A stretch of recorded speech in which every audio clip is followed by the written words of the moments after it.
It was Benjamin Franklin who said, in this world, nothing can be said to be certain except death and taxes. And he was exactly right. Yeah, we know every year come April 15th, it's tax time, and we prepare for it throughout the year. But what about our death?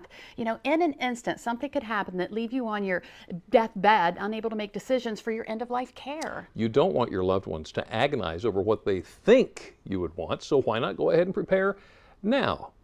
Well, just to give you an idea of how many people don't prepare, a recent study conducted in Maryland showed more than 60% of people ages 18 or older want their end-of-life wishes to be respected.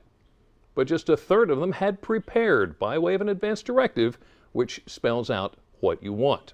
And one of the main reasons why people didn't complete an advance directive, because they didn't even know about them. Yeah, and maybe you're in the same boat. Maybe you don't know what an advance directive is. Maybe you're not sure how you would even go about getting one. Well, today we get the answers. Joining us to help is Dr. David Cowall, Emeritus Medical Director from Coastal Hospice. Thank you for coming in. My pleasure. Today. So let's start at the beginning. What is an advance directive? It's just a simple legal document that identifies who would make healthcare decisions for you and what your wishes would be should you not be able to speak for yourself. So what type of healthcare wishes are we talking about here? There are so many, it's hard to list them all, but a few simple examples would be, would you want a feeding tube put in? Would you want to be put on dialysis? Would you want to be put on a mechanical ventilator? Those sorts of things. These decisions that you would not be able to make on your own. Correct. If you can speak for yourself, then you don't need those documents. Okay. All right. So then who needs an advance directive? The answer is everybody. Every adult should have one. Unfortunately, they don't. And the best time to take care of that and get that taken is now. Is now. And particularly when you're in good health. Right. And you can make those decisions. Okay, so how do you go about getting an advance directive? A lot of people do it when they have their wills drawn up by an attorney, and he usually does it as part of, or she does it as part of the process. But you don't have to use an attorney.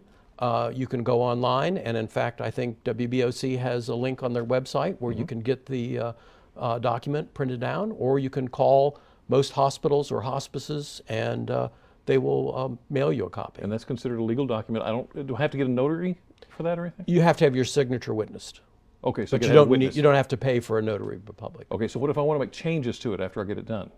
If it's a small change, you can just mark out and make the change and initial it and have that witnessed. Okay. If it's a major change, you just make a new document, the new date takes precedence. So everything in it is spelled out, all of these healthcare wishes, or are you just basically saying, you know, it's an overall, you know, I want someone to make the decision?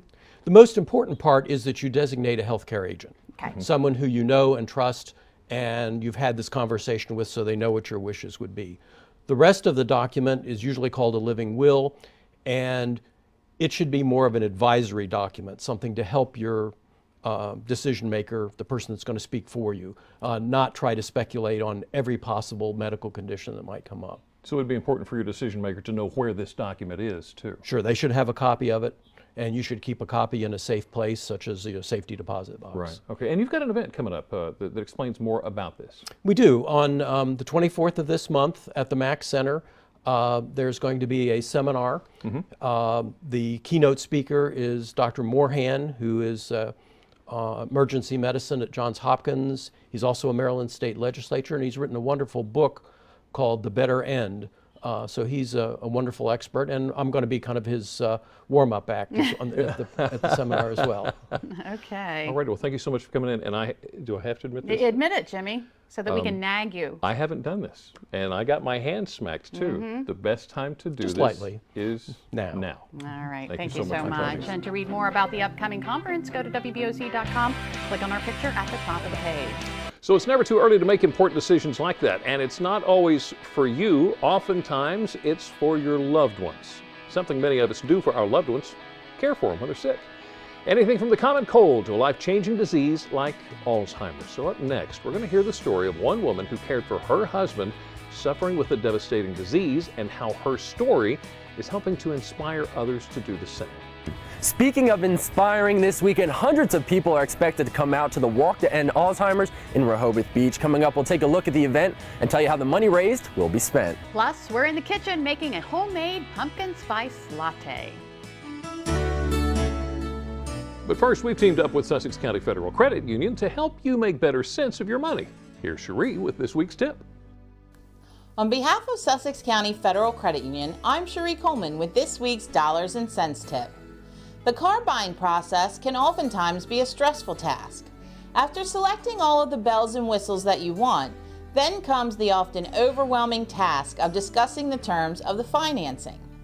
Compare the savings between receiving a 0% interest rate versus cash back. Which is better? Typically, a cash back offer lowers the amount you need to finance, so even with a rate higher than 0%, you'll still receive a lower monthly payment than if you took advantage of the 0% offer. To help consumers compare the difference and make an informed decision, visit the calculators page at sussexcfcu.com. Together, we can achieve more.